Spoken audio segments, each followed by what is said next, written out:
Sanderfans with Ben and Sam. I am Ben, as always, with my best friend Sam. How you doing, Sam? I'm good. I am Sam, as Ben mentioned, with my best friend, Ben. Best friend every day, all day. 364. Three. What's that other day? Just a day I need a break. Just kidding. That's just a You just wake a up in the little morning joke. and you're just Just like, a little joke. not today. It's like calling in sick. You're just like, nope, not today. There's a special setting on my phone where I could just block you on all social media for 24 hours. I'm just like, click. The thing is, Then I after nap. that, I just sleep. after that 24 hours, like you're ready for it again. You're down for it. I'm rejuvenated. Uh-huh. I got my sleepy sleeps in. I got my no Ben social media, and then I just get a flood of all these notifications, and everything's good again. Yeah. After that, Anywho. like I can send you an emoji of a monorail and you'll still love it. I'll like it, I'll retweet it, I'll post it on Instagram, I will share it on Tumblr, and I will do that thing you do on LinkedIn with it. What do you do? Endorse it. I will endorse it on LinkedIn. I don't know if that's how LinkedIn works. I think it's more for like I don't. work and like business networking. Well, monorails work. Monorails work real hard. Oh, yeah. Real hard. Well, you shouldn't put that on LinkedIn because you've never worked for a monorail, Sam. That's fair. So I mean I can't argue with that. could be seen as dishonest by some. But This took a heavy turn. well, I'm really excited, Sam, because today we're going to start one of my favorite books of all time, Mistborn: The Final Empire. This was both of our first Brandon Sanderson books, as we talked about in the last episode, where we talked about kind of our history with Brandon Sanderson. And this week we're going to talk about just the prologue for Mistborn: The Final Empire, the first Mistborn book. And then each week after that, we're going to be talking about 3 chapters of Mistborn until we finish the book. So several weeks down the line. Sam, what was it, when you first read Mistborn, what was it that struck you the most about the book that made you love it so much? Well, I felt that, at least at the time when I was reading it, I always have this fear that when I pick up a book, I'm gonna start reading it, and then after 2 pages, I'm gonna realize that I zoned out, and it just didn't captivate me, and I'm like, oh, now I gotta go back and read those 2 pages again. You're like, but this isn't the scriptures. I can't read this all the time. Exactly. Man, now I gotta go read the last 8 chapters just to figure out what they're doing. But I read through the first couple pages. So I first read the couple paragraphs in italics above the prologue. It starts with, "Sometimes I worry that I'm not the hero everyone thinks I am." I read that and I was just kind of like, oh great, someone with issues about what they've had to accomplish, blah. And then I kept reading through it. But with the first thing that struck me actually was the very first sentence of the prologue. Essentially, in the entire book is ash fell from the sky, and I thought it was a person. I thought ash was falling from the sky. Ash Ketchum falling through the sky. And then it says Lord Trusting frowned, and I was like, oh man, is this like, are they trying to fly and they don't know how yet? And Lord Trusting's like, well, ash fell again. We're gonna have to redo the whole thing. Sam, completely the opposite. Did you ever see the movie Pokemon 2000?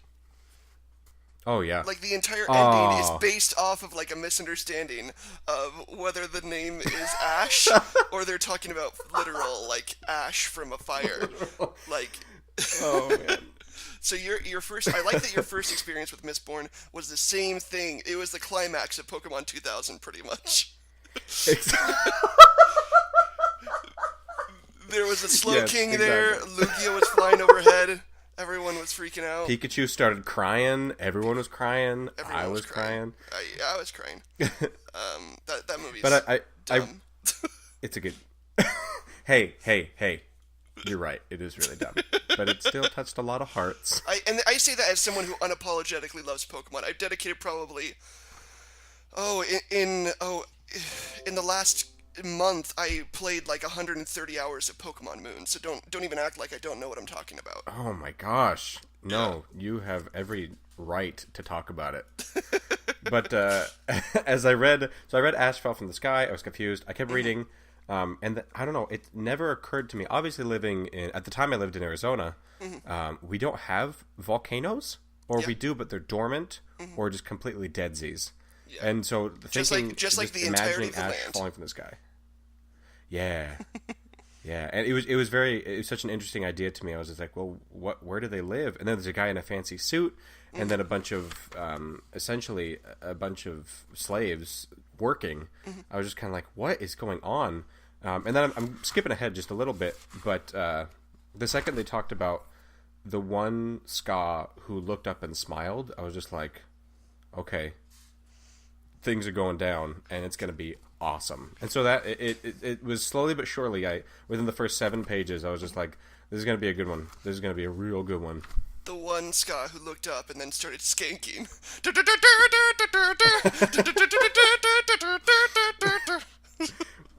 What's that? It just ska music plays.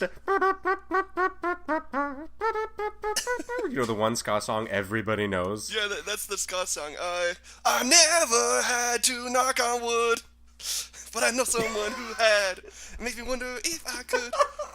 Oh man, we were just talking about Weird Al too, and one of my favorite Weird Al songs is like a parody on ska, and I didn't know that for years. That's your horoscope for today. Yeah. I didn't even realize I didn't realize that he literally every single song he does is a parody of something, and that was ska, and it's one of my favorite songs. Anyway, so getting back to Mistborn. Oh yeah, what? Wait, hold up.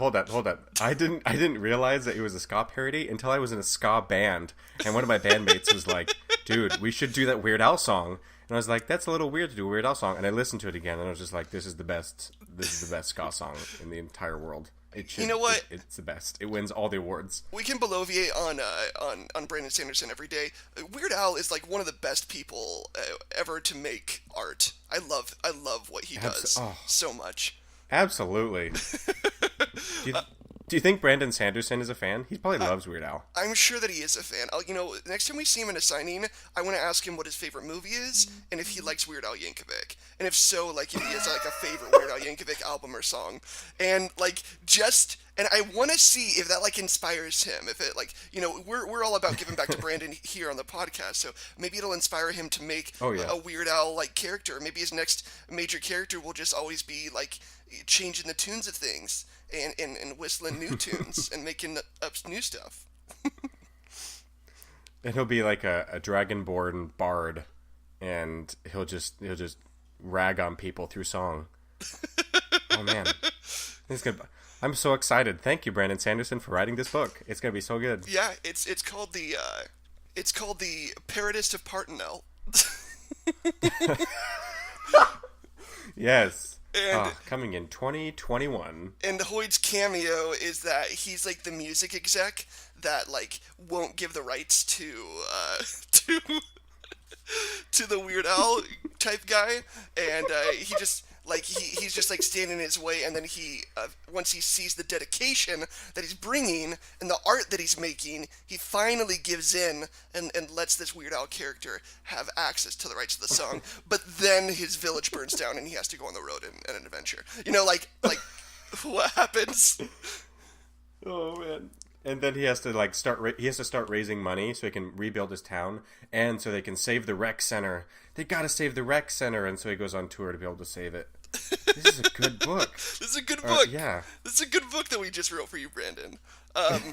So it's free. It's totally free. It's totally free. Everything we do on here is for that. Speaking of good books, getting back to Mistborn and the scriptures. No, just Mistborn. Oh yeah. Yes. So I love the when I first read Mistborn, I was with you. I read the first couple chapters, and it didn't hook me immediately. I was super interested in the prologues that take place, but like a stupid reader, I would forget about them when I got like in the meat of the chapter, and he was setting up more stuff. Reading back this first prologue, he sets up so much amazing stuff, but I think as a reader, maybe it didn't connect with me because the characters in there are by definition going to go away.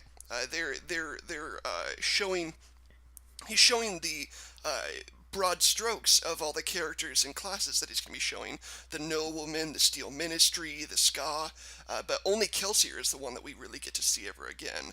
I think that maybe we see, like, as a cameo, some of these Ska again, but not exactly like that. I should say, like, you should definitely read the prologue before listening to this, if you're trying to read along. Yeah, because if you come into this and we're just spouting off all these things, you're gonna be like, I guess are they not going to read the prologue? They're just going to talk about it. No, we'll talk about it. We're not going to read the prologue. We're not an audiobook that also talks about Weird Al. That'd be crazy. Oh man, it'd be Brandon Sanderfans with Ben and Sam parentheses. Also, we talk about Weird Al parentheses exclamation point. I'd be fine. I'd be fine if like Psych with the pineapple, we just hit a Weird Al reference everywhere in every single episode. You're just like the next episode. You just asked me like, Ben, how you doing? I'm like, I don't feel too great. Why? Because I'm fat. I wasn't expecting that. That was good. That slipped right in there for you. See, that's what it's going to be like. They're going to be very slight cameos that you're going to have to be on your toes about. Oh my gosh, I just came up with one in my head, but I can't say it until we get to. Oh my gosh, I forgot what they're called, but the mist raids. The mist raids? No, the race. Yeah. Okay. What is the?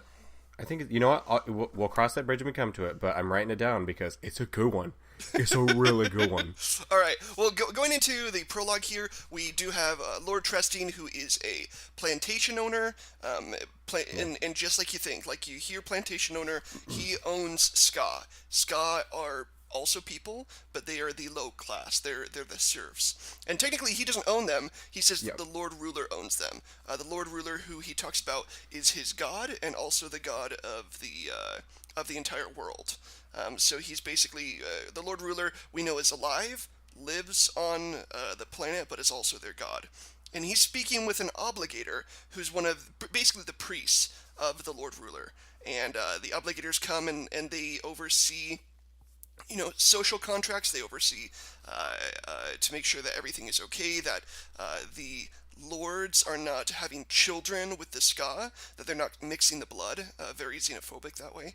And so that's basically where they are. As terms of physical differences, it doesn't note any physical differences between the noblemen and the Ska. So it's not exactly race related. It's more just like the haves and have-nots, and those people are literal property. Like they don't have any rights or any abilities. They're at the mercy of the Lord Ruler, who then lends it to his chosen few, which are the noblemen. And it's not like you said, it's not a race thing. It's a class thing. Mm-hmm. It's absolutely who has money and who is dirt, essentially. And so we see. I mean, the first thing it talks about is this. Lord Trustee is watching the ash fall from the sky onto his Ska, and he has a brand new suit coat and a red vest that just arrived on a canal boat from the city Luthadel. So they're the plantation over which Lord Trustee oversees, whatever. He's it's outside the city limits. It's not within the large city of Luthadel itself. It's in oh my gosh, what's the word in the It's like in the country. What? There we go. I couldn't think of the word country. This is why I shouldn't do pod. Yeah, it's in the country. Well, Sam, I never had to knock on wood either. So. Oh man. But check mark. Yeah, lots of Ska jokes apparently. Yeah. So yeah, he lives in the country. He's kind of a minor noble, if that can. But he grows the food. He sends it off to Luthadel. Yeah. Still important, but he wants to gain importance, and that's why he's making an important deal with a city nobleman. In this case, it's Lord Venture. Lord Straff Venture. So, moving on from that, the obligator leaves, and we get a glimpse of the Ska. Now we change perspectives. Oh, I should say there was a Ska that was looking up at Trustee that made him very unsettled. And we're about to meet him. So we're with the Ska. There is a basically one man that's there that they know shouldn't be there, and his name is Kelsey Er. Kelsey Er's one of the major characters in Mistborn. So we meet him in the prologue. He's pretty much the only one that makes it out of this prologue to the rest of the book. That's right. Yeah. But he's talking with them, and they're like, "Hey, we'll hide you for a night, but you have to go tomorrow because you're going to be making trouble." Because they saw him leave, and he left the fields where they were planting, and he went and stole food from Lord Trustee's mansion house and brought it to the Ska. And he, gives it to them. They're all hesitant. They're all so terrified that they're going to get beaten or killed over it. And so he comes in with this food, and like Ben said, they're all scared because they're just like, what did you do? You are going to get us killed, and we didn't do anything. You're an idiot, essentially. And then he takes off his coat or something that's covering his arms to reveal these long and numerous scars that are all over his arms. And that's actually recognized by one man. I believe it's Menace. Menace notice? I should have underlined it. That's all right. Yeah, somebody notices it's his arms, and they say, you're the survivor of the pits of half-sin. I should have underlined. It doesn't matter. And so he is. No, it's totally fine. He is recognized as, I don't want to say a being of legend, but people talk about him. People know that there was one person. Yeah, he's like by definition like a folk figure. Yes, there we go. Yeah. Like word has gone around, and they've heard about the man that escaped the pits of Hassin, which we're going to see later in the book. That you should never survive. No one leaves the pits of Hassin alive.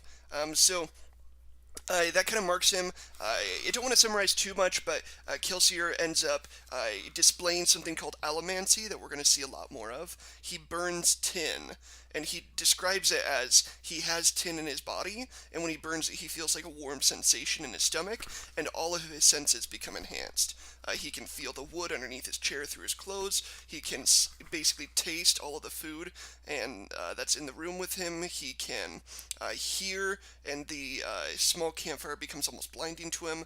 But what he hears is a young girl being taken into Trustee's manor. Trustee earlier said that he was going to be, taking a young girl from the Ska to celebrate his deal with the city nobleman Strathventure. And he exits out into the night. No one leaves into the night, by the way. They're terrified because every night something called the Mists show up, which is kind of where the name comes from. Yeah. And the Mists are everyone is incredibly superstitious of the Mists. They say things like people who go out in the Mists lose their mind. They're never seen again. And then after we see Kelsey Er. Sorry, you're good. Or if you do see people after they've left in the Mists, they could be Mist Wraiths, that they've basically been replaced by a Mist Wraith to look like them, and so you have to wait until the morning to see if they burn away. Then they're not a Mist Wraith. So lots of legends about the Mists, and a lot of scary things that they think are going to happen to him for leaving at night. And Kelsey even says, I don't know if he says it out loud. No, he says it in his mind because it's in italics, but he's just like, people need to not be so afraid of the Mists. It's it's not what they think it is. And then we come to the next morning, and we have people freaking out, and somebody mentions that there's a very strong smell of smoke. They come to see that Lord Trustee's manor and all of his servants and all of his army men, I don't know about his servants, but all of his guards have been killed, and his mansion is burned to the ground. And everything is just up in flames, and the only person who knows what happened is the girl who was being kidnapped. She was saved by Kelsey Er, and now it was a forced. Well, when you read it in the prologue, you'll see that Kelsey Er talks about a rebellion, and so he kind of forces this rebellion onto them by doing it themselves. At least that's what the Ska are like. Great, now we're part of the rebellion, whether we wanted to be or not. And so he destroys his entire house, and he's just like, I'm out of here. I saved a girl, and they're dead. Deuces, and he just flees, and that's it. Mm-hmm. Yeah, he couldn't bear the girl, because he even asked, like, what would happen to the girl when she gets pregnant with a child? She'll be killed. That's the reality of the Ska being the property. He'll do what he wants to her and then kill her afterwards. And so he went to save the girl, and in saving her, killed every single person that wasn't a ska on that plantation and burned down the manor house, forcing them all to now they're basically all complicit in it. If the Lord Ruler ever gets a hold on them, he's probably going to kill them all for rebellion, and so now they have to escape and join the rebellion if they want to survive. Yep. And that's the last thing that Kelsey Er says to Menace before he leaves, is that they're going to need to be strong if they want to survive what's coming next.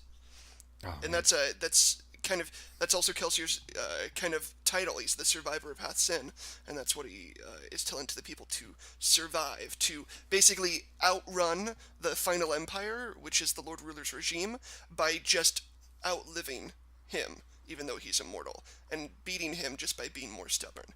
I think it's really interesting that it doesn't imply that, you're not going to die. It just means keep on going until you can't. Yeah. It was a great way to end the prologue, because that really got me hooked. The second I finished it, I was just like, well, now I got to know how he did that and what's going to happen, and if these people these ska are going to be okay. So it's a very strong prologue that hooks you right in, and it just kept me going through the whole book. I just tore the book to pieces, just num num num num num num num. It was so delicious. Absolutely. So yeah, that's the prologue. Before we finish off the episode, we want to do one more thing to give back to Brandon. Last week we made some magic. This week we want to do some Brander Sand fan cast. Oh, yay. I'm so excited. Oh, yeah. So this is going to be a little tough. Yeah. So essentially what Branderson fan casting is I reached out to a friend. I asked him a couple of questions to get the name of a couple of actors out of him, and we're basically going to impose those actors or those characters into a conversation that happens in this chapter. The conversation that we're doing is a conversation between Lord Trustee and the obligator bureaucrat. Sam, which person would you like to be? Oh dear. I'll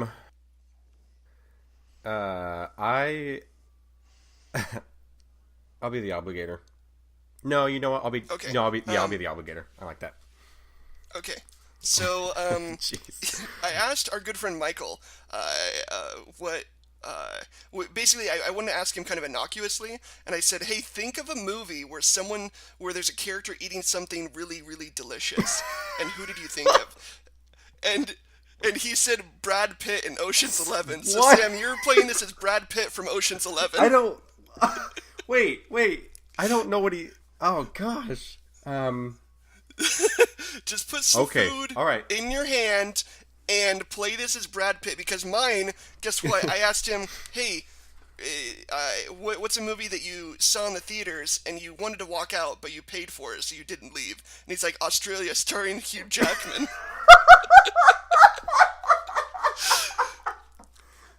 So, Brandon, if you ever make a Mistborn series, we wanted you to know what it would be like if there was an obligator played by Brad Pitt, around the same time and the same type of character that he would have played in Ocean's 11. Oh, yeah. And if Hugh Jackman played it just as an Australian. So yeah, that means I get to start. And just before you think anything, no, we have not practiced this or tried this at all. Yeah. I do have to say, I'm going to be making some pretty gross mouth noises, just because he's eating food. So, here we go. Do your best to tone him down if you can. No, it'll be little, little things here and there, not like lip smacking every word. All right. Okay. All right.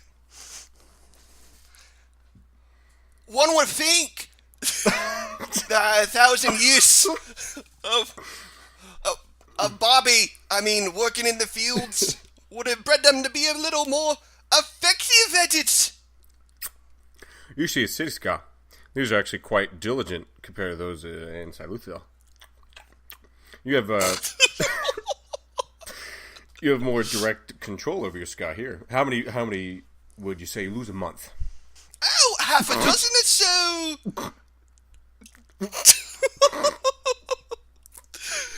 Some to beating, some to exhaustion. Runaways? Never. just inherited this land from my father. I had a few runaways, but I executed their families, and the rest quickly lost heart.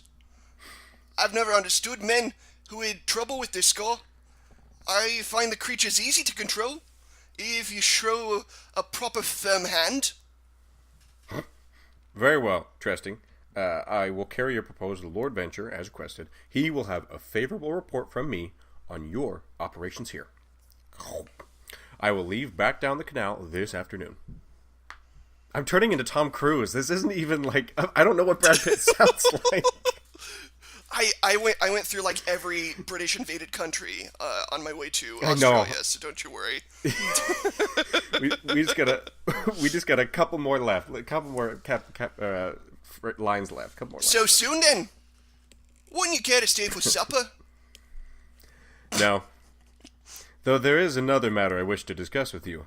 I came not only at the behest of Lord Venture, but to look in on some matters for the Canton of Inquisition. Rumors say that you like to dally with your ska women. Don't worry yourself, Trusting. If there had been any real worries about your actions, a steel inquisitor would have been sent up here in my place. I have been satisfied regarding your actions with the ska women. What I've seen and heard indicate that you always clean up your messes. A man such as yourself, efficient, productive, could go far in Luthadel. A few more years of work. Hard taco. That was a very hard taco. I seem to have cut my tongue. Some inspired mercantile deals. Who knows? And scene. Oh, that was great. That was good. That was great. I gotta clean the spit off my mic now, because that was nasty. Oh, wonderful. Yeah. Hey, Brad Pitt has to do the same thing, so don't you worry. That's why he always has facial hair. It just catches it right away. So that is the prologue to Mistborn: The Final Empire. What did you think? You can always reach out to us. We are on Twitter at Sanderfans.